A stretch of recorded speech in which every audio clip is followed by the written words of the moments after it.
আমাদের আলোচনার প্রশ্নের জবাবে রয়েছেন বিশিষ্ট ইসলামী চিন্তাবিদ, শিক্ষাবিদ, গবেষক, লেখক অধ্যক্ষ ডক্টর আব্দুল্লাহিল কাফি মাদানী। আসসালামু আলাইকুম ওয়া রাহমাতুল্লাহি ওয়া বারাকাতুহু। ওয়া আলাইকুম আসসালাম ওয়া রাহমাতুল্লাহি ওয়া বারাকাতুহু। মুহতারাম, কেমন আছেন সব? আলহামদুলিল্লাহ ভালো আছি, আপনি কেমন আছেন? আলহামদুলিল্লাহ, আমি ভালো আছি। দর্শক, স্ক্রিনে নাম্বার থাকবে, প্রশ্ন করতে পারবেন এই বিষয়ে অথবা ইসলামের অন্য কোনো বিষয়ে। আমরা জানি যে হজ খুব কাছাকাছি সময়ে সংঘটিত হবে, আর এই সময়ের মধ্যে আমাদের হাজিরা অনেকগুলো ভুল করেন। তো সেই ভুলগুলো নিয়ে মূলত আমরা আজকে কথা বলবো। শুরুতে আমরা কথা বলবো মুহতারাম, আমাদের হাজিরা ইহরামগত ব্যাপারে কি কি ভুল করেন? বিসমিল্লাহির রহমানির রহিম, আলহামদুলিল্লাহি রাব্বিল আলামিন, ওয়াসসালাতু ওয়াসসালামু আলা রাসূলিল কারীম, আম্মা বাদ। খুবই গুরুত্বপূর্ণ একটি প্রশ্ন আপনি করেছেন যে আমাদের দেশের হাজিরা বা বিশ্বের বিভিন্ন দেশের হাজিরা অনেক ভুল করে থাকেন এই ইবাদত পালনের ক্ষেত্রে। বিশেষভাবে আমাদের দেশের হাজিদেরকে ইহরামের ক্ষেত্রে যে ভুলটি করতে আমরা দেখি সেটি হচ্ছে অনেকেই ঢাকা থেকেই ইহরাম বেঁধে নেন। ইহরাম বাঁধার অর্থ আমি বলতেছি সেটি হচ্ছে নিয়ত করা। নিয়ত করা মূলত আল্লাহ রাসূল সাল্লাল্লাহু আলাইহি সাল্লাম সবার জন্য কিন্তু মিকাত নির্ধারণ করেছেন। মিকাত নির্ধারণ করেছেন, সেখান থেকে কিন্তু হজ বা উমরা নিয়ত করতে হবে। কিন্তু অনেকেই আমাদের দেশে আছেন তারা ঢাকা থেকে নিয়ত করে নেন। এটা সুন্নাত বিরোধী স্পষ্ট। হাজি ক্যাম্প থেকে অথবা এয়ারপোর্ট থেকে, হাজি ক্যাম্প থেকে বা এয়ারপোর্ট থেকে। এখানে একটা বিষয় স্পষ্ট করা দরকার, সেটি হচ্ছে যে ইহরামের কাপড়, যে দুই টুকরো কাপড় পরিধান করা, এটি কি আসলে মূলত ইহরাম বাঁধা নাকি নিয়তটাই মূল বিষয়? আসলে মূল বিষয় হচ্ছে নিয়তটা। আমি এই দুই টুকরো কাপড় কেন পরিধান করছি? পরিধান করার কারণ হলো যে ইহরাম যখন আমি বাঁধবো, নিয়ত করব, তখন আমার জন্য সেলাইযুক্ত কাপড় যেটা, অর্থাৎ যে কাপড়টা সেলাইযুক্ত অর্থ হলো যে কাপড়টা শরীরের আকৃতিতে বানানো হয়েছে। যেহেতু শরীরের আকৃতিতে বানাতে গেলে সেলাই দিতে হয়, সে কারণে বলা হয় যে সেলাইযুক্ত কাপড়। পুরুষদের ক্ষেত্রে জি।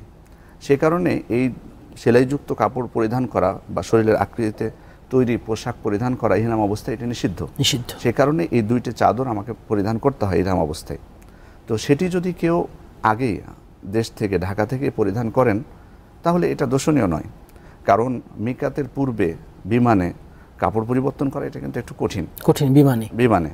সে কারণে কেউ যদি ঢাকাতেই পরিধান করে নেন এই দুই টুকরো কাপড়, তাহলে এটা নিষিদ্ধ নয়। কিন্তু মূল বিষয়টা হচ্ছে যে আমি এখান থেকে নিয়ত করতে পারবো না। নিয়ত আমাকে করতে হবে মিকাত থেকেই। আমাদের মিকাত কোথায়? আমাদের মিকাত হচ্ছে ইয়ালাম থেকে। এবং হয়তো এখানে অনেকেই বলবেন যে আমি বিমানে থাকবো, কিভাবে আমি বুঝতে পারবো? না, এটা বিমান থেকে স্পষ্টভাবে জানিয়ে দেওয়া হয়, সিগন্যাল দেওয়া হয়। অনেক সময় আধা ঘন্টা আগে বলা হয় যে আধা ঘন্টার মধ্যে আমরা মিকাত অতিক্রম করব। তারপর যখন মিকাতের নিকটবর্তী হয় তখনও জানিয়ে দেওয়া হয়। আমাদের সফরের শেষ দিকে গিয়ে না, সৌদির একটু কাছাকাছি 20-25 মিনিট আগে বোধ হয়। জি, এই কারণেই এটাকে নিয়ে খুব দুশ্চিন্তার কোনো কারণ নেই, জানতে পারবো না। সে কারণে আমরা সময় দেওয়া হবে, বলা হবে। জি জি, এই জন্য আমাদের যারা হজে যাচ্ছেন তাদের প্রতি বিশেষ আবেদন থাকবে বা অনুরোধ থাকবে, তারা যাতে এখান থেকে নিয়তটা না করেন, বরং যখন মিকাতের নিকটবর্তী হবেন তখন তারা লাব্বাইক আল্লাহুম্মা উমরাতান, বা কেউ যদি হজের নিয়ত করেন লাব্বাইক আল্লাহুম্মা হাজ্জান বলে সেখানে নিয়ত করে তারপর তালবিয়া পাঠ করা শুরু করবেন, কিন্তু এখান থেকে নয়। এই ভুলটা অনেকে করে থাকেন, এটা উচিত না কারো, এটা শরীয়ত বিরোধী একটি আমল। এই মৌলিক বিষয়টা এটা আমরা সব থেকে বেশি দেখি যে চেষ্টা করলে আমল করতে পারি আমরা ওখানে গিয়ে। জি জি, এই ভুলটা সব থেকে বেশি করে থাকেন আমাদের দেশের হাজিদেরকে আমি যে জিনিসটা দেখেছি। আর ইহরামের যে নিষিদ্ধ যে জিনিসগুলো আছে, যেগুলো নিষিদ্ধ ইহরাম অবস্থায়, সেগুলোর ক্ষেত্রে অনেকেই জানেন, আবার অনেকেই বেখেয়াল থাকেন। আসলে মূলত তো ইসলামের প্রতিটা ইবাদত আমাদেরকে করতে হবে জেনে বুঝে। জি জি, জেনে বুঝে। এবং এটাই কিন্তু আমাদের অন্যান্য ধর্মের থেকে পার্থক্য, কারণ ইহুদিরা জেনেছিল কিন্তু আমল করেনি, বিপরীতে নাসারারা না জেনে আমল করেছে। আর আমরা যারা মুসলিম তারা আমরা জানবো, তারপর আমল করব। জি, জেনে বুঝে আমল, এটা সমন্বয় করতে। জি। আর আমাদের হাজিরা তাওয়াফের ক্ষেত্রে কি কি সাধারণত ভুল করে থাকে? জি, তাওয়াফের ক্ষেত্রে আসলে অনেকগুলো ভুল আমরা দেখতে পাই, অনেক ভুল। এবং এই ভুলটি শুধুমাত্র যে আমাদের দেশের হাজিগণ করে থাকেন সেটি না, আমরা নির্দিষ্ট করব না। জি জি, নির্দিষ্ট করব। তবে আমরা যে জিনিসটি দেখতে পাই, যেমন তওয়াফ শুরুর ক্ষেত্রে অনেককে আমরা দেখতে পাই যে তওয়াফ কিন্তু শুরু করতে হবে হাজরে আসওয়াদ বরাবর, সেখান থেকে। জি, কিন্তু অনেকে আগে থেকে শুরু করে দেন, আগে থেকে শুরু করেন। কেন? আমরা যদি তাদেরকে জিজ্ঞেস করি যে কেন করলেন আগে থেকে, তখন বলেন যে নিশ্চয়তার জন্য, যে যাতে কোনো প্রকার সন্দেহ আমার না থাকে যে আমি হয়তো যে স্থান থেকে শুরু করা দরকার তার হয়তো পর থেকে করতে পারি, এই জন্য আমরা আগে থেকে করি। কিন্তু এটা আসলে ইবাদতের ক্ষেত্রে এ ধরনের সন্দেহ মুক্ত করার জন্য মানে আগে থেকে শুরু করা এটা যাবে না। যেমন রমজান মাসের ক্ষেত্রে কেউ যদি বলে যে রমাদানের চাঁদ উঠেনি কিন্তু আমি 1-2 দিন আগে থেকে করব, সিয়াম শুরু করে সিয়াম শুরু করব, এটি তো হাদিসে স্পষ্টভাবে নিষেধ করা হয়েছে। তার মানে প্রত্যেকটা সময় এবং স্থান যেখান থেকে আমাকে নির্দেশ দেওয়া হয়েছে সেখান থেকে করতে হবে। এটি হলো প্রথম যে বিষয়টি দেখা যায়। দ্বিতীয়, অনেককে দেখা যায়, আমরা জানি যে তওয়াফ করা অবস্থায় হাজরে আসওয়াদ চুম্বন করা এটি কিন্তু সুন্নাত, এটি সুন্নাত আমরা যদি পারে, যদি না পারে তাহলে দূর থেকে ইশারা করলেই যথেষ্ট। এক্ষেত্রে অনেকেই অত্যন্ত, সেখানে আমরা জানি যে বিভিন্ন দেশের হাজিরা যখন একসাথে আসে তখন তো সেখানে অবশ্যই অনেক ভিড় হয়। জি, ভিড়ের কারণে ওখানে যাওয়াটা কষ্টকর হয়ে যায়। তাহলে এখানে দেখুন এটা কিন্তু সুন্নাত করতে যে ওখানে যেটা দেখা যায়, অনেকে আমরা হারামও করে বসতেছি, কারণ আরেকজনকে কষ্ট দিচ্ছি, ধাক্কা দিচ্ছি। অনেকে সেখানে নিজেকে কন্ট্রোল করতে পারেন না, অর্থাৎ উনি ওখানে যাবেন, চুম্বন করবেন, সেই জন্য কে ওখানে বৃদ্ধ কি নারী শিশু এটা খেয়াল করেন না। তাহলে এই কারণে ওলামা ইকরাম বলছেন যে আপনি একটা সুন্নাত পালন করতে যেয়ে যদি সেখানে হারাম করে বসেন তাহলে তো আপনার ফজিলত আপনি লাভ করতে পারলেন না। ওখানে আমি সওয়াবের উদ্দেশ্যে গেছি, সব উদ্দেশ্যে যাওয়ার পর যদি আমি ওখানে পাপ করে ফেলি তাহলে তো এটা আমার জন্য শোভনীয় নয়। তো এই জিনিসটা অনেকে ভুল করে থাকেন। সেজন্য আমরা বলবো যে হ্যাঁ, আবেগ থাকতে পারে, এটা কিন্তু একজন মুসলিম হয়তো একবার তিনি মানে হজে গেছেন, আর হয়তো যেতে পারবেন না। এখন হয়তো ওনারা বলতে পারেন যে আমি একবার গেছি, আমাকে যদি বাধা দেন বা অনুৎসাহিত করেন, তা আমরা বলবো যে অনেক সময় মানে হজের অনেক আগে যান অনেকে, আবার অনেকে হজের মুহূর্তে যান কিন্তু হজের পরে আবার অনেক দিন থাকেন। আমরা বলবো যে যখন বেশি ভিড় থাকবে না ওই সময় আপনি যাবেন, ওই সময় সতর্কতার সাথে আপনি যাবেন যাতে অন্যদেরকে কষ্ট দেওয়া না হয়। অথবা অনেক সময় ওখানে যারা দায়িত্বশীল আছেন, পুলিশ বা কেউ, তারা কিন্তু অনেক সময় লাইন দিয়ে সুষ্ঠুভাবে সেখানে সুযোগ দেন। তো আমি একটু সময় নিয়ে যাব, ধৈর্য ধরে যদি আমি সেখানে যে সুন্নাতটা পালন করতে পারি তাহলে আমি সওয়াবের আশা করব, কিন্তু অন্যদেরকে কষ্ট দিয়ে বা সেখানে বিশৃঙ্খলা সৃষ্টি করে এটা আমাদের করাটা মোটেই উচিত হবে না। তওয়াফের ক্ষেত্রে আরও কিছু ভুল করে থাকেন, যেমন অনেকেই হাজরে আসওয়াদ চুম্বনের ক্ষেত্রে বলি যে আসলে মূলত হলো যে চুম্বন দেওয়া অথবা স্পর্শ করা, যে স্পর্শ করা পর্যন্ত কিন্তু ইবাদত। স্পর্শ করার পরে অনেকে ওই হাতটা আবার বাচ্চার মাথায় দেন অথবা ওনার শরীরে মালিশ করেন, এটির কোনো ভিত্তি নেই। এভাবে বরকত লাভ করার চেষ্টা করা যাবে না। কেন যাবে না? কারণ হচ্ছে রাসূল সাল্লাল্লাহু আলাইহি ওয়াসাল্লাম বা সাহাবা কিরাম থেকে এমনটি প্রমাণিত নয়, বরং স্পর্শ করা বা চুম্বন করা পর্যন্তই, এতটুকুই। সে কারণে আমাদেরকে এতটুকু পর্যন্ত থাকতে হবে। আর এই কারণেই তো ওমর ইবনুল খাত্তাব রাদিয়াল্লাহু আনহু তিনি হাজরে আসওয়াদকে লক্ষ্য করে বলেছিলেন, ওয়াল্লাহি ইন্নী লা আ'লামু ইন্নাকা হাজার, আমি আল্লাহর শপথ করে বলছি, আমি অবশ্যই আমি জানি যে তুমি একটা পাথর মাত্র, লা তাদুররু ওয়া লা তানফা, তুমি কারো কোনো ক্ষতিও করতে পারো না, কারো কোনো উপকারও করতে পারো না। ওয়ালাউলা আন্নী রাআইতু রাসূলুল্লাহি সাল্লাল্লাহু আলাইহি ওয়াসাল্লাম ইউকাব্বিলুকা মা কাব্বালতুকা, আমি যদি না দেখতাম যে আল্লাহ রাসূল সাল্লাল্লাহু আলাইহি ওয়াসাল্লাম তোমাকে চুম্বন করছেন তাহলে আমি চুম্বন করতাম না। তাহলে এখান থেকে বোঝা যাচ্ছে যে একটা পাথর, এই পাথরটাকে আমরা শুধুমাত্র চুম্বন করছি এ কারণে যে রাসূল সাল্লাল্লাহু আলাইহি ওয়াসাল্লাম চুম্বন করেছেন, তাই সেই কারণে আমাদেরকে ওই পর্যন্তই মানে সীমাবদ্ধ থাকতে হবে। এর বাইরে যাওয়া, অতিরঞ্জিত করা, এটা আমাদের জন্য বিদআত হয়ে যাবে, মোটেই উচিত হবে না, এটা স্পষ্ট বিদআত হবে। সে কারণে আমাদের যারা জিয়ারতকারী আছেন হাজীগণ, তাদের উদ্দেশ্যে আমরা বলবো যে এই কাজটি যাতে তারা না করেন। আরেকটি বিষয় এখানে, সেটি হচ্ছে যে তওয়াফ করার সময় আমরা মূলত স্পর্শ করব কোন জায়গা? কাবার দুইটি জায়গা মূলত স্পর্শ করার বিধান আছে। একটি হচ্ছে রুকনে ইয়ামানি, যেটি হচ্ছে হাজরে আসওয়াদের পূর্বের যে কোণা সেটি, এই দুই কোণা, একটি হচ্ছে রুকনে ইয়ামানি এবং হচ্ছে হাজরে আসওয়াদ, মূলত এই দুই কোণায় শুধুমাত্র কিন্তু স্পর্শ করতে হয়। কিন্তু অনেকেই এই দুই কোণা ছাড়া কাবার দেওয়াল সহ বিভিন্ন জায়গায় স্পর্শ করে বরকত লাভ করার চেষ্টা করে থাকেন বা করেন। আসলে এটা থেকে আমাদের দূরে থাকাটাই উচিত। হয়তো অনেকে সাহাবা ইকরামের বিভিন্ন আমল নিয়ে এসে দলিল পেশ করার চেষ্টা করতে পারেন, কিন্তু আমরা যদি একটা ঘটনা তাদেরকে বলি তাহলে হয়তো এটা আমাদের জন্য শিক্ষণীয় হবে। মুআবিয়া রাদিয়াল্লাহু আনহু তিনি তওয়াফ করছিলেন, তওয়াফ করা অবস্থায় কাবার চার কোণায় তিনি স্পর্শ করছিলেন। তো ইবনে আব্বাস রাদিয়াল্লাহু আনহু তিনি তখন বললেন যে আমি তো রাসূল সাল্লাল্লাহু আলাইহি ওয়াসাল্লামকে দুই কোণায় স্পর্শ করতে দেখেছি, অর্থাৎ রুকনে ইয়ামানি এবং হাজরে আসওয়াদ। তো মুআবিয়া রাদিয়াল্লাহু আনহু তখন উত্তরে বললেন, লাইসা মিনাল বাইতি শাইআন মাহজুরান, আসলে এই বাইতুল্লাহ, আল্লাহর ঘর, এখানে নিষিদ্ধ কোনো কিছু নেই, এটা পুরোটাই বরকতপূর্ণ। আচ্ছা আচ্ছা। তো ইবনে আব্বাস রাদিয়াল্লাহু আনহু তখন তাকে বললেন, লাকাদ কানা লাকুম ফি রাসূলিল্লাহি উসওয়াতুন হাসানাহ, তোমাদের জন্য রাসূলের মধ্যে রয়েছে উত্তম আদর্শ। ঠিক আছে, যদি পুরোটাই বরকতপূর্ণ, কিন্তু আমাদের জন্য তো আদর্শ হলেন রাসূল সাল্লাল্লাহু আলাইহি ওয়াসাল্লাম। তিনি তো দুই কোণা স্পর্শ করেছেন। তখন মুআবিয়া রাদিয়াল্লাহু আনহু তাকে বললেন, সদাকতা, তুমি ঠিকই বলেছো। তাহলে দেখুন এখান থেকে কিন্তু একটা ঘটনা যে সাহাবা ইকরাম যদি তাদের মধ্যে ইজতিহাদ করতে যেয়ে কোনো ভুল হয়ে যেত, যখনই তাদেরকে সতর্ক করা হয়েছে তারা মেনে নিয়েছেন। এবং এটা হতেই পারে, অস্বাভাবিক কোনো বিষয় নয়। তাকে যখন রাসূল সাল্লাল্লাহু আলাইহি ওয়াসাল্লামের আমলের কথা বলে দেওয়া হয়েছে, তিনি বলেছেন তুমি ঠিকই বলেছো। অথচ ইবনে আব্বাস রাদিয়াল্লাহু আনহু তার থেকে অনেক জুনিয়র ছিলেন, ছোট ছিলেন। জি, অনেক ছোট। জি। তো এই যে এই ভুলটা অনেকে করে থাকেন, আমরা বলবো যে আসলে বিভিন্ন দলিল আদিল্লা দিয়ে এটাকে বৈধ প্রমাণ করার থেকে বরং শরীয়তে যে দুই কোণা স্পর্শ করতে বলা হয়েছে তার মধ্যে সীমাবদ্ধ থাকাটাই হচ্ছে আমাদের জন্য কল্যাণ উত্তম হবে। এবার আমরা আরও বলতে পারি তওয়াফের ক্ষেত্রে যে ভুলগুলো সাধারণত হয়ে থাকে তার মধ্যে অনেকেই দোয়ার ক্ষেত্রে, এটা অবশ্য শুধুমাত্র হাজিদেরকেই আমরা যদি দোষারোপ করি এটা ভুল হবে, বিভিন্ন বইও কিন্তু আমরা দেখতে পাই। জি, বই দেখতে পাই। জি, সেখানে কিন্তু অনেকেই দোয়া তারা তৈরি করে দিয়েছেন, বিভিন্ন 7 বার প্রদক্ষিণ করতে হয়, তো প্রত্যেক প্রদক্ষিণের জন্য একটা করে দোয়া তারা সেখানে লিখে দিয়েছেন। কিন্তু রাসূল সাল্লাল্লাহু আলাইহি ওয়াসাল্লাম থেকে এ ধরনের কোনো কিছু সাব্যস্ত হয়নি। সেখানে যখন একজন ব্যক্তি তওয়াফ করবেন তখন তো অবশ্যই আল্লাহ তাআলার কাছে দোয়া করবেন, যদি অবনত হয়ে থাকবেন, বিনয়ী হয়ে সেখানে থাকবেন, গল্পগুজব থেকে দূরে থাকবেন, মোবাইল থেকে দূরে থাকবেন। কিন্তু এর অর্থ এই না যে প্রতিটা পদক্ষেপের জন্য আমি স্পেশাল নির্দিষ্ট কোনো দোয়াকে নির্দিষ্ট করতে পারি। তবে হ্যাঁ, শরীয়ত যদি নির্দিষ্ট করে দেয় তাহলে সেটি ভিন্ন বিষয়। যেমন রুকনে ইয়ামানি এবং হাজরে আসওয়াদের মাঝখানে এই সময়ে যেটি সাব্যস্ত হয়েছে, রব্বানা আতিনা ফিদ দুনিয়া হাসানা ওয়া ফিল আখিরাতি হাসানা ওয়া কিনা আযাবান্নার, এই দোয়াটি পাঠ করার বিষয়টি সাব্যস্ত হয়েছে, যে কারণে ওখানে আমরা এই দোয়াটি বিশেষভাবে পাঠ করতে পারি। আর নর্মাল স্বাভাবিক তওয়াফের সময় আমরা যে কোনো দোয়া আল্লাহ তাআলার কাছে আমরা করতে পারি। আরবিতে যদি মুখস্থ থাকে এটা অনেক ভালো। সে কারণে আমরা সবাইকে বলবো, আমাদের মুসলিম ভাই বোনদেরকে, যে আমরা আরবিতে দোয়াগুলো মুখস্থ করার চেষ্টা করি। আমাদের স্বাভাবিক যে চাওয়া পাওয়া প্রত্যেকের, যেমন জাহান্নাম থেকে মুক্তি আমরা চাই, পাপ থেকে দূরে থাকতে চাই, রিজিকে বরকত আমরা চাই, অসুস্থতা থেকে সুস্থ হতে চাই, স্বাভাবিক কিছু বিষয় আছে। এই যে দোয়াগুলো আছে নির্ধারিত, এগুলো আমরা মুখস্থ করি। আর আমার যদি বিশেষ কোনো চাওয়া থাকে যেটা হয়তো আমি আরবিতে জানি না, আমি বাংলায় বলবো, মাতৃভাষায় বলবো, আল্লাহর কাছে চাইবো।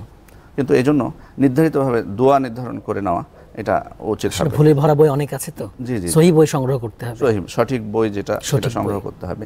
আবার এক্ষেত্রে তওয়াফের সময় আরও একটা ভুল আমরা দেখি, সেটি হচ্ছে অনেকেই ওখানে একসাথে যান, অনেকে একটা গ্রুপ হয়তো 90 জন থাকেন বা 100 জন থাকেন। জি জি। তো ওখানে একজন কাফেলার মধ্যে একসাথে তওয়াফ করেন, তো একজন পাঠ করেন এবং তার শুনে অন্যরা বলতে থাকেন, শুনে বলতে থাকেন। এটাও আসলে ঠিক না, ঠিক নয়। কারণ ওখানে, এবং সবথেকে বড় কথা হলো যে তাদের ব্যাপারে তো আমরা বলবো যে তাদের জন্য ঠিক না, কারণ দোয়া তো এখানে দেখুন প্রত্যেকের স্বাভাবিক কিছু চাওয়া পাওয়া আছে যেটা সবার দরকার, কিন্তু কিছু চাওয়া পাওয়া প্রত্যেকের তো ব্যক্তিগতভাবে থাকতে পারে। আমার একটা চাওয়া, বিশেষ কোনো চাওয়া থাকতে পারে যেটা আপনার না, অন্যের হজে সমস্যা হতে পারে অন্যদের।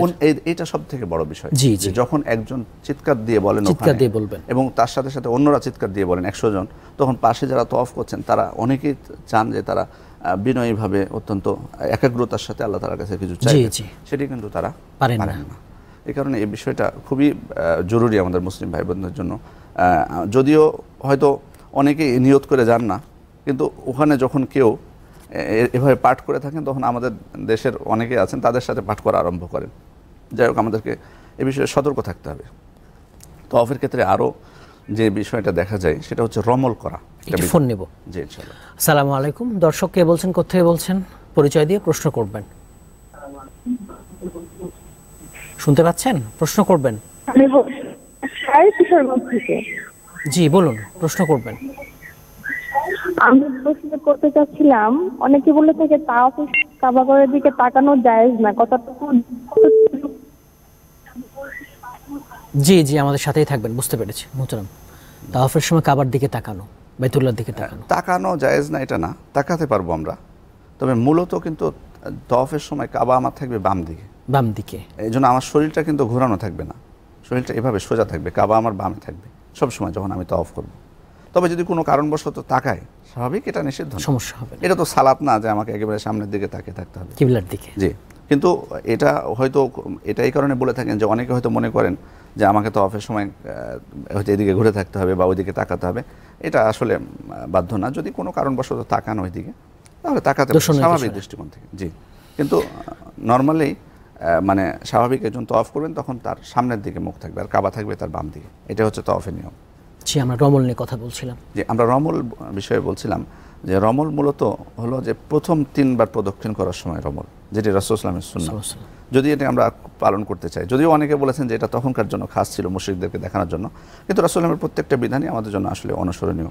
খাস যদি হয় কিছু বিষয় রাসূল সাল্লাল্লাহু জন্য, সেটা স্পষ্ট করা হয়েছে, সেটা ভিন্ন জিনিস, সেটা ভিন্ন জিনিস, কিন্তু এটি সবার জন্য। কিন্তু রমল করতে হবে মূলত প্রথম 3 বার প্রদক্ষিণ করার সময়, এটা মূলত নিয়ম। শুধু পুরুষেরা না মহিলারাও? মহিলাদের বিষয়টি পরে আসবো, ইনশাআল্লাহ। শুধু পুরুষদের জন্য এটা মূলত। আচ্ছা আচ্ছা। কারণ মহিলাদের বিষয়ে ইবনে ওমর রাদিয়াল্লাহু আনহু থেকে স্পষ্ট এসেছে, লাইসা আলান নিসাই রমালুন ওয়ালা বাইনা সাফা ওয়াল মারওয়া, অর্থাৎ তারা রমলও করবে না নারীরা, এবং সাফা মারওয়ার মধ্যে একটা জায়গা আছে নির্দিষ্ট, যে জায়গায় হাজরা আলাইহিস সালাম তিনি দৌড় দিয়েছিলেন, ওখানে হাজিদেরকে মৃদু দৌড়াতে হয়, সেখানেও দৌড়াবে না নারীরা, সেখানেও আসতে চলবে। তো এখানে রমলটা অনেকেই 3 বারের জায়গায় অনেকে আমরা রমল করতে দেখি, কিন্তু 7 বারে করে নেন। আচ্ছা, এটা ঠিক না। তবে এখানে আরেকটা বিধান আছে, আমরা একটু স্মরণ করে দিতে চাই, সেটা ইত্তেবা, পুরুষদের জন্য যেটা, সেটা ইত্তেবাটা হচ্ছে যে ইহরামের যে চাদরটা আছে, সেই চাদরটা ডান হাতের নিচ দিক দিয়ে নেবেন, নিচ দিক এটা ফাঁকা থাকবে, ডান কাঁধ ফাঁকা থাকবে, কাঁধ ফাঁকা থাকবে, নিচ দিক দিয়ে নিয়ে এপারে ঝুলিয়ে দিবেন, এটাকে বলা হয় ইত্তেবা। এই ইত্তেবা কিন্তু 7 বার প্রদক্ষিণের ক্ষেত্রেই, এটা 3 বারের জন্য নয়, 7 বারের জন্য। কিন্তু মনে রাখতে হবে যে 7 বার প্রদক্ষিণ করা পর্যন্ত এটা, অর্থাৎ তওয়াফের সাথে। আমরা অনেককে দেখতে পাই যে তওয়াফের পরেও ঠিক করেন না চাদরটা। বিশেষ করে আমরা জানি তওয়াফের পরে 2 রাকাত সালাত আদায় করা সুন্নাত। জি জি। তো সালাতের সময় আমরা অনেককে দেখতে পাই যে এটা খোলা আছে, অথচ সালাতের সময় কিন্তু এটা ঢেকে রাখতে হয়, সতর। জি, সতর অন্তর্ভুক্ত। আবার সাহি করার সময় এটা খুলে রাখেন। মূলত এটা জানা উচিত যে এটা আসলে শুধুমাত্র তওয়াফের সাথে নির্দিষ্ট, ইত্তেবাটা শুধুমাত্র তওয়াফের সাথে নির্দিষ্ট। আর আরেকটা বিষয়, এখানে তওয়াফ শেষ করে যে 2 রাকাত সালাতের কথা বললাম, এই সালাতের ক্ষেত্রে অনেকে ভুল বোঝেন। মূলত হচ্ছে যে মাকামে ইব্রাহিমের সামনে বা তার নিকটে রাসূল সাল্লাল্লাহু আলাইহি ওয়াসাল্লাম আদায় করেছেন, কিন্তু এখন যদি সেখানে অনেক ভিড় থাকে, তাহলে যে আমাকে ওখানে আদায় করতে হবে এমনটি নয়, বরং হারাম শরীফের যে কোনো স্থানে মসজিদে হারামের যে কোনো স্থানে আমি 2 রাকাত সালাত আদায় করতে পারবো। সে কারণে ওখানে যখন তওয়াফ করবে সবাই, অনেকে দেখা যাচ্ছে তওয়াফ করতেছে, ওর মধ্যে ওখানে সালাতে দাঁড়িয়ে যান, সালাতে দাঁড়িয়ে গেলে তার সামনে দিয়ে যায়, উনি সিজদা দিতে পারেন না, এটা ওনার জন্য হুমকি হয়। কারণ ওনার ওখানে তো নিয়ন্ত্রণ রাখতে পারবে না, প্রচণ্ড ভিড়ের কারণে তার মাথার উপর দিয়ে যাবে, অথবা অনেকে অপেক্ষা করতে হবে। এই কারণে নানা সেখানে বিশৃঙ্খলার সৃষ্টি হয়।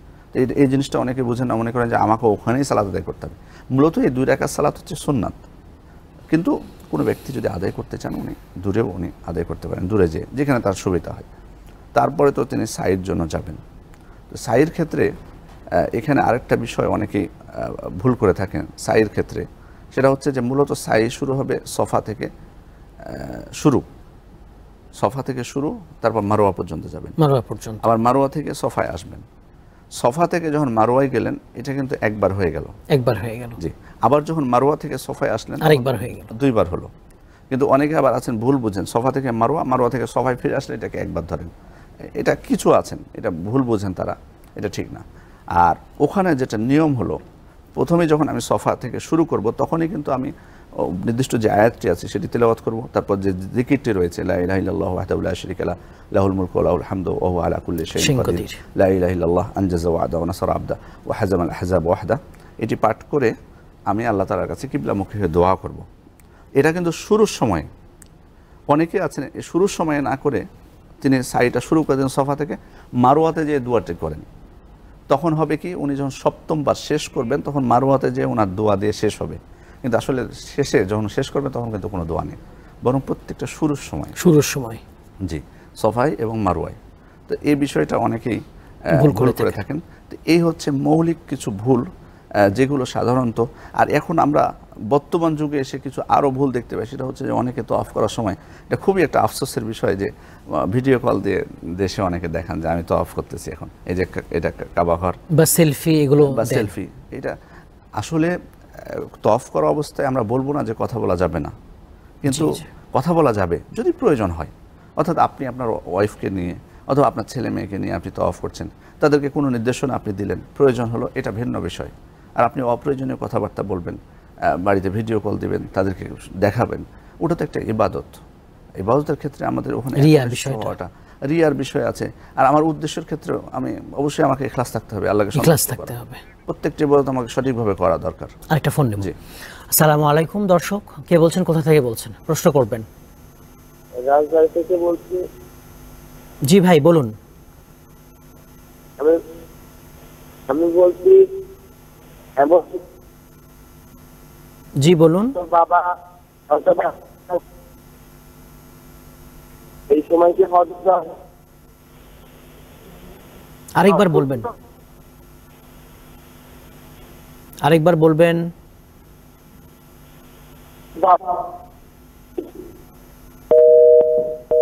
জি আপনি আবারও চেষ্টা করুন, ফোনটা কেটে গেছে। মুহূর্তের আলোচনায় ফিরবো ইনশাআল্লাহ। জি, আমরা যে বিষয়টি বলছিলাম যে আমাদের যারা আমরা সেখানে যাব হজের জন্য, একটা বিষয় মনে রাখা উচিত যে আল্লাহ তাআলা কিন্তু আমাদেরকে, যাদেরকে নিয়ে যাচ্ছেন, অনেকগুলো মানুষের মধ্য থেকে বাছাই করে নিয়ে যাচ্ছে। আপনি দেখতে পাবেন অনেক আমাদের মুসলিম ভাইরা সেখানে যাওয়ার ইচ্ছা আছে কিন্তু যেতে পারছেন না, অর্থনৈতিক সংকটের কারণে যেতে পারছেন না, অনেকে অসুস্থতার কারণে যেতে পারছেন, শারীরিক সমস্যা, অনেকে আল্লাহ তাআলা হেদায়েত করেননি, তারা যাবেন না, তাদের ইচ্ছা দুইটাই আছে।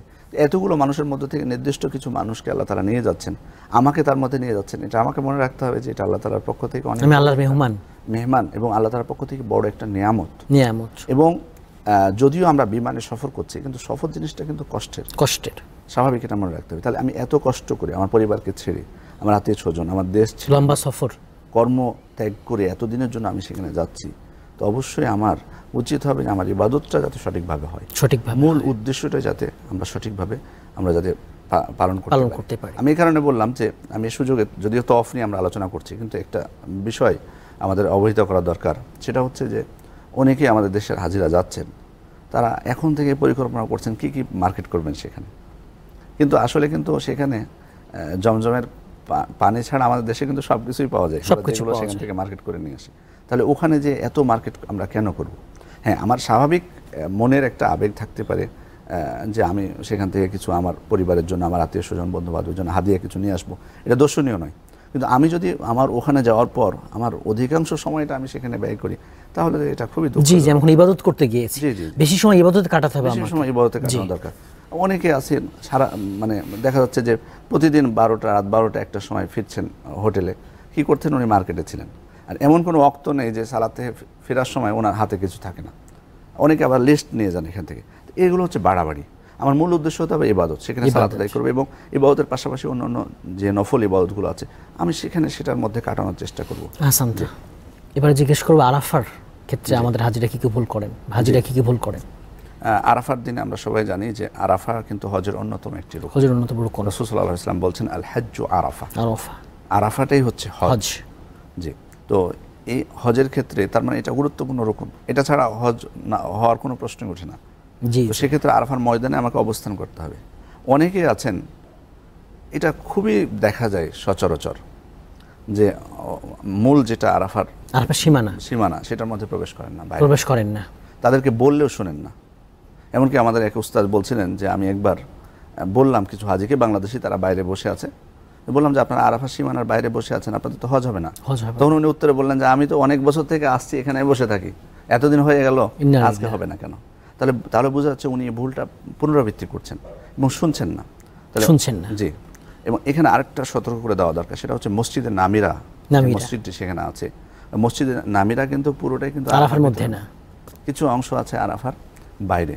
তো অনেকেই আছেন সেখানে মসজিদে নামিরায় সালাত আদায় করেন, খুতবা শুনেন জোহর এবং আসরের, তারপর সেখানেই থেকে যান সন্ধ্যা পর্যন্ত। ফোন নেব একটা। আসসালামু আলাইকুম দর্শক, কে বলছেন, কোথা থেকে বলছেন, প্রশ্ন করবেন। আসসালামু আলাইকুম। ওয়ালাইকুম আসসালাম ওয়া রাহমাতুল্লাহ। অনেক সময় দেখা যায় কি উমরা করার সময় ওই কাবা শরীফের যে দরজা আছে এটা স্পর্শ করার জন্য মানুষ খুব হুড়োহুড়ি করে। এক্ষেত্রে দেখা যায় যে একটা অস্থির অবস্থা, এটা কি আসলে ঠিক কিনা? জি জি, আমাদের সাথেই থাকবেন মুহতারাম। সালাফদের থেকে যদিও এই ব্যাপারে কিছু বর্ণনা এসেছে, কিন্তু আমরা এই বিষয়টি আমাদের আলোচনার সময় আপনাদেরকে স্পষ্ট করেছি যে কাবার স্পর্শ করার ব্যাপারে যেটা সঠিক কথা হচ্ছে, রাসূল সাল্লাল্লাহু আলাইহি ওয়াসাল্লামের যেটি আদর্শ সেটি হচ্ছে দুই কোণা স্পর্শ করা, শুধুমাত্র দুই কোণা স্পর্শ করার মাধ্যমে, অথবা হাজরে আসওয়াদ সেখানে শুধু স্পর্শ না, সেটা চুম্বন করার মাধ্যমে বরকত কামনা করা। এর বাইরে অন্য কোনো কাবার, সেটা যেটা গিলাফ হোক বা কাবার দরজা হোক, অন্য কিছু দিয়ে স্পর্শ করে বরকত কামনা না করাটাই আমাদের জন্য উচিত, এটা থেকে বিরত থাকাটাই আমাদের জন্য উচিত। জি, আলোচনায় ফিরবো। জি, আমরা আলোচনা করছিলাম আরাফার ময়দান নিয়ে, যে সেখানে মসজিদের নামিরার কথা বলছিলাম, যে সেটার একটা অংশ আছে আরাফার বাইরে, সে কারণে আমরা আরাফার ভিতরে যাতে থাকি সে চেষ্টাটা আমাদের করতে হবে। আরেকটা ভুল অনেকেই করে থাকেন, সেটা হচ্ছে বিশেষ করে আমাদের দেশের অনেকেই আমরা দেখেছি যে রাসূল সাল্লাল্লাহু আলাইহি ওয়াসাল্লামের সুন্নাত হচ্ছে আরাফার ময়দানে জোহরের ওয়াক্তে জোহর এবং আসর একসাথে জমা করে করা, কসর করা, দুইটা করা, কসর এবং জমা। এটি কিন্তু সুন্নাত, কিন্তু আমাদের হাজিগণ এই জিনিসটি করেন না। তারা জোহরের সময় জোহর পড়েন, আসরের সময় আসর পড়েন। আবার সূর্যাস্ত যখন হয়ে যাবে তখন আরাফার ময়দানে কিন্তু আমি মাগরিবের সালাত আদায় করব না, বরং মুজদালিফায় চলে এসে সেখানে এসে মাগরিব ওখানে জমা কসর করব, সেখানে এশারের ওয়াক্তে মাগরিব এবং এশা একসাথে কসর এবং জমা করব। অনেকে আমরা দেখেছি যখন আমরা আরাফার ময়দান থেকে বের হতাম, রাস্তা অনেক ভিড়, ব্লক হয়ে গেছে রাস্তা, কেন? সালাত আদায় শুরু করে দিয়েছে। তা আমি এখানে তো আমার জন্য সুন্নাত হচ্ছে অপেক্ষা করা, দ্রুত চলা, সেখানে মুজদালিফায় যাওয়ার চেষ্টা করা। মুজদালিফায় যাওয়া, এক্ষেত্রে যেহেতু এটি রাসূল সাল্লাল্লাহু আলাইহি ওয়াসাল্লামের আদর্শ ছিল, আমরা কি আল্লাহ রাসূল সাল্লাল্লাহু আলাইহি ওয়াসাল্লামের থেকে আল্লাহকে বেশি ভয় পাই?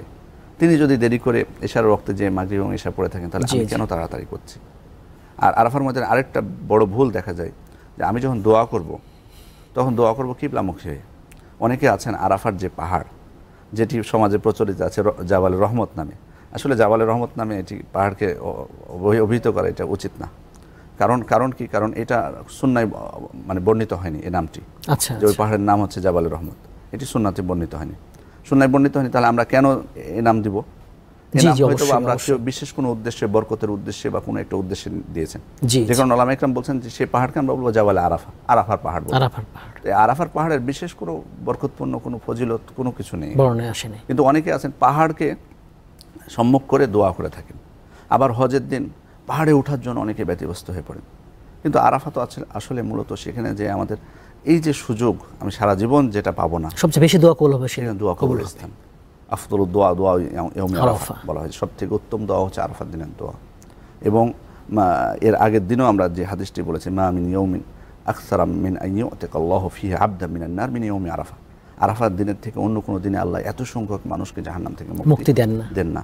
সে কারণে আমরা ওখানে আল্লাহ তাআলার কাছে দোয়া করব, এই সময়টুকু কাজে লাগানোর চেষ্টা করব। যদি আমার রেস্টের প্রয়োজন হয় আমি রেস্ট নেব, কিন্তু অযথা পাহাড়ে ওঠা, গল্পগুজব করা, বা অনেকে আছেন খাবার নেওয়ার জন্য লাইন ধরেন, জি, এগুলোর পিছনে আমাদের সময় ব্যয় করাটা আমাদের জন্য উচিত না। তো এই হচ্ছে মৌলিক কিছু ভুল, যে ভুলগুলো করে থাকেন। আবার অনেকে আছেন মূলত আরাফায় কিন্তু আমাকে অবস্থান করতে হবে সূর্যাস্ত পর্যন্ত, অনেকে সূর্যাস্তের আগে বের হয়ে চলে আসেন। এটা কিন্তু ওয়াজিব তিনি তরক করলেন, কারণ মূলত ওয়াজিব হলো সূর্যাস্ত পর্যন্ত থাকা। তিনি হয়তো থেকেছেন আরাফায়, কিন্তু ওয়াজিব হলো সূর্যাস্ত পর্যন্ত থাকতে হবে। আগে বের হয়ে গেলে তাকে দম দিতে হবে, তাকে দম দিতে হবে, জি, কারণ উনি ওয়াজিব তরক করলেন। যে কোনো ওয়াজিব তরক করলে তাকে দম দিতে হয়, তো অনেকে বের হয়ে চলে আসেন আগে। এই ভুলটি করে সাধারণ অনেক আমাদের হাজিগণ তারা এটি করে থাকেন। মৌলিক কিছু ভুল এগুলো আরাফায় যেগুলো হয়ে থাকে। জি জি, মোহতারাম, আপনাকে অনেক ধন্যবাদ আমাদের সময় দেওয়ার জন্য। আপনাকে অনেক ধন্যবাদ। জাযাকুমুল্লাহ খাইর। ওয়াইয়াকুম। প্রিয় দর্শক, আজ আমরা কথা বললাম হজ ও উমরা নিয়ে। হাজিরা যে ভুলগুলো করেন মূলত সেগুলো নিয়ে, তাওয়াফের ক্ষেত্রে, আরাফার ক্ষেত্রে, ইহরামের ক্ষেত্রে। আর হজের ক্ষেত্রে যে বিষয়টা খেয়াল রাখতে হবে, আল্লাহ তাআলা আদেশ পালিতে হবে, সাথে সাথে আমাদের ব্যক্তির বিভিন্ন দিক থেকেও অনেক উন্নয়ন সাধিত হয়। হজ মুসলিম বিশ্বকে ভাষা, ব্যবহার, রঙগত ভেদাভেদ ভুলে মুসলিম বিশ্বকে ঐক্যবদ্ধ, শক্তিশালী মহাজাতিতে পরিণত করে। হজ এমন একটি ইবাদত আমাদের সব মুসলিম একই সময় একত্রে আদায় করে থাকে। মোহতারাম যেমনটা বলছিলেন যে হজ এবং অন্যান্য ইবাদতের ক্ষেত্রে তিনটা বিষয় খুবই জরুরি। একটা হচ্ছে বিশুদ্ধ বিশ্বাস, আকীদা, বিশুদ্ধ নিয়ত, আর বিশুদ্ধ পদ্ধতি। এটা হচ্ছে রাসূলুল্লাহ সাল্লাল্লাহু আলাইহি ওয়াসাল্লাম দেখানো পদ্ধতি। তাই আসুন আমরা রাসূলুল্লাহ সাল্লাল্লাহু আলাইহি ওয়াসাল্লামের দেখানো পদ্ধতিতে হজ করব। আল্লাহ তাআলা আমাদের হাজীদের তৌফিক দান করুন। আমিন। আসসালামু আলাইকুম ওয়া রাহমাতুল্লাহি ওয়া বারাকাতুহু।